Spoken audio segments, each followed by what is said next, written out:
그런데 박근혜 정권은 이 4대 결정을 박근혜 정권이 굉장히 강력하게 추진한 것 같거든요. 어떻게 보면 미국보다 더 설치는 것 같아요.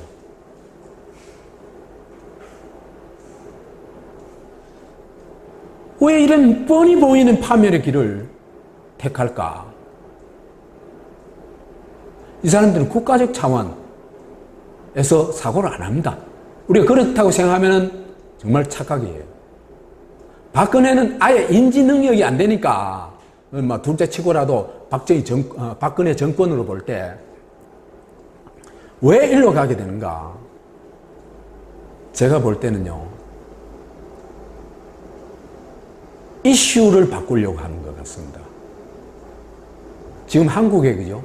저는 한국에 지금 벗어날 수 없는 핵심적 이슈는 세월호라고 생각합니다. 이 세월호 문제를 해결하지 않고서는요, 한국이 어떻게 할 도리가 없어요. 그런데 이걸, 그죠?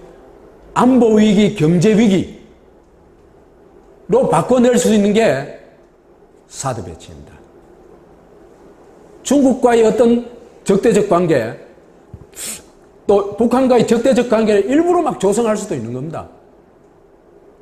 왜 그렇게 생각하냐면요, 세월호는요, 이게 진실이 밝혀질 경우에 한국의 반공 독재 세력들은, 그죠? 완전히 뿌리가 뽑혀버립니다.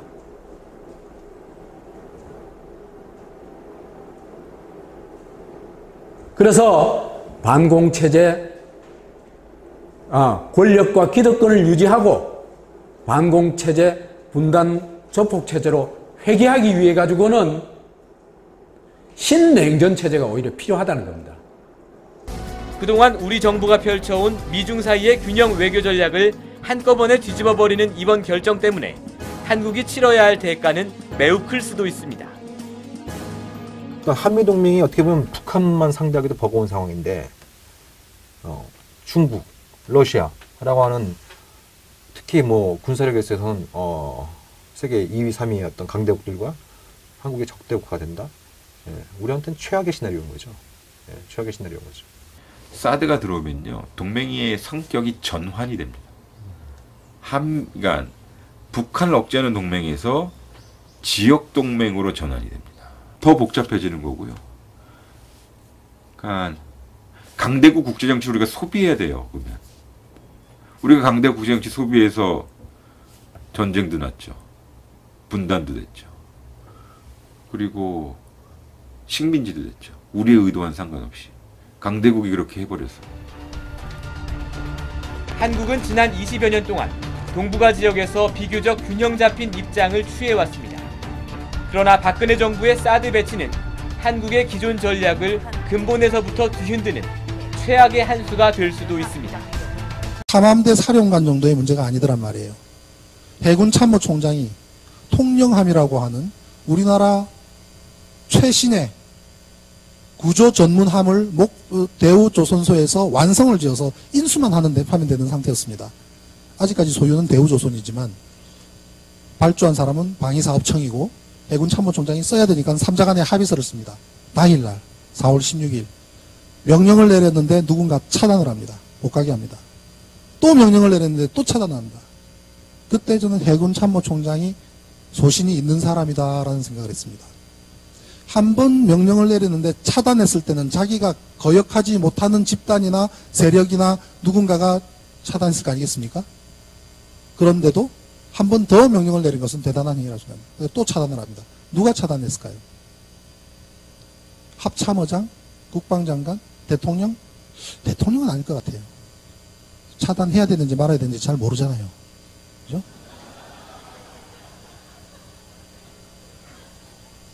정보를 주는 사람이 했을 가능성이 높은데 이 사건은, 사고가 아닌 사건은 최종적으로 누구가 이득을 보는가를 보라 그런 말이 있습니다. 그죠? 그 사건을 통해서. 그러면 혹자들은 그럽니다. 이걸로 인해서 박근혜가 득을 본 게 뭐가 있느냐라고 이야기를 합니다. 그러고 보면은 그냥 사고처럼 보입니다. 천만의 말씀이요. 그 당시에 있었던 조작을 조작으로 막고 또 조작을 하고 간첩을 만들고 심지어 종이 비행기까지 만들어가지고 조작까지 했다가 망신 해체 위기까지 달려가던 모든 것이 지금은 사라져버렸지 않습니까? 사라져버렸죠. 그 집단은 대통령은 안중에 없을 겁니다. 치마 사장은 안중에 없을 겁니다. 그죠? 왜요? 바꾸면 되니까. 바꾸면 되니까. 완벽한 시스템 있잖아요. 개표 조작할 수 있는 완벽한 시스템 있지 않습니까? 응? 박근혜 표 안에서 문재인 표가 나오는 거 사진이 영 또렷하게 있지 않습니까?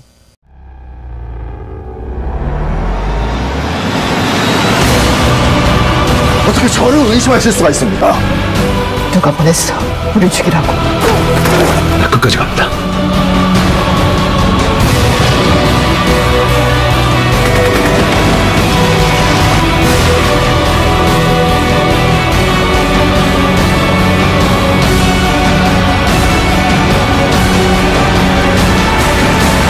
알려줘야지. 우리 계속 싸우고 있다고.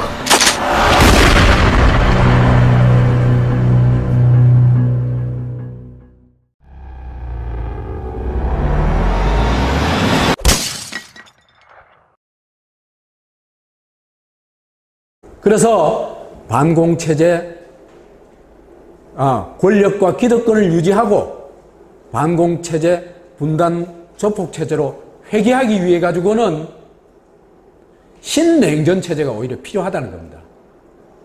그동안 우리 정부가 펼쳐온 미중 사이의 균형 외교 전략을 한꺼번에 뒤집어버리는 이번 결정 때문에 한국이 치러야 할 대가는 매우 클 수도 있습니다. 한미 동맹이 어떻게 보면 북한만 상대하기도 버거운 상황인데 중국, 러시아라고 하는 특히 뭐 군사력에 있어서는 세계 2위, 3위의 어떤 강대국들과 한국의 적대국화가 된다. 예, 우리한테는 최악의 시나리오인 거죠. 예, 최악의 시나리오인 거죠. 사드가 들어오면요, 동맹의 성격이 전환이 됩니다. 그러니까 북한을 억제하는 동맹에서 지역 동맹으로 전환이 됩니다. 더 복잡해지는 거고요. 그러니까 핵심적 이슈는 세월호라고 생각합니다. 이 세월호 문제를 해결하지 않고서는요, 한국이 어떻게 할 도리가 없어요. 그런데 이걸 그죠? 안보 위기, 경제 위기로 바꿔낼 수 있는 게 사드 배치입니다. 중국과의 어떤 적대적 관계, 또 북한과의 적대적 관계를 일부러 막 조성할 수도 있는 겁니다. 왜 그렇게 생각하냐면요, 세월호는요, 이게 진실이 밝혀질 경우에 한국의 반공 독재 세력들은 그죠? 완전히 뿌리가 뽑혀버립니다.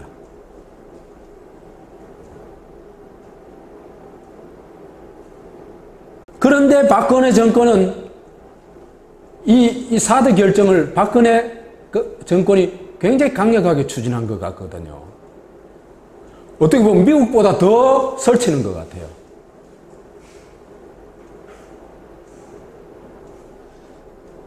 왜 이런 뻔히 보이는 파멸의 길을 택할까? 이 사람들은 국가적 차원에서 사고를 안 합니다. 우리가 그렇다고 생각하면 정말 착각이에요. 박근혜는 아예 인지 능력이 안 되니까 둘째 치고라도 박근혜 정권으로 볼 때 왜 일로 가게 되는가? 제가 볼 때는요, 이슈를 바꾸려고 하는 것 같습니다. 지금 한국에, 그죠? 저는 한국 문제에, 한국에 지금 벗어날 수 없는 강대국 국제정치 우리가 소비해야 돼요. 그러면 우리가 강대국 국제정치 소비해서 전쟁도 났죠. 분단도 됐죠. 그리고 식민지도 됐죠. 우리의 의도와는 상관없이 강대국이 그렇게 해버렸어요. 한국은 지난 20여 년 동안 동북아 지역에서 비교적 균형 잡힌 입장을 취해왔습니다. 그러나 박근혜 정부의 사드 배치는 한국의 기존 전략을 근본에서부터 뒤흔드는 최악의 한 수가 될 수도 있습니다. 함함대 사령관 정도의 문제가 아니더란 말이에요. 해군 참모총장이 통영함이라고 하는 우리나라 최신의 구조 전문함을 대우조선소에서 완성을 지어서 인수만 하면 되는 상태였습니다. 아직까지 소유는 대우조선이지만 발주한 사람은 방위사업청이고 해군 참모총장이 써야 되니까 3자 간의 합의서를 씁니다. 당일날 4월 16일 명령을 내렸는데 누군가 차단을 합니다. 못 가게 합니다. 또 명령을 내렸는데 또 차단을 합니다. 그때 저는 해군 참모총장이 소신이 있는 사람이다라는 생각을 했습니다. 한 번 명령을 내렸는데 차단했을 때는 자기가 거역하지 못하는 집단이나 세력이나 누군가가 차단했을 거 아니겠습니까? 그런데도 한 번 더 명령을 내린 것은 대단한 행위라고 생각합니다. 또 차단을 합니다. 누가 차단했을까요? 합참의장? 국방장관? 대통령? 대통령은 아닐 것 같아요. 차단해야 되는지 말아야 되는지 잘 모르잖아요. 그죠?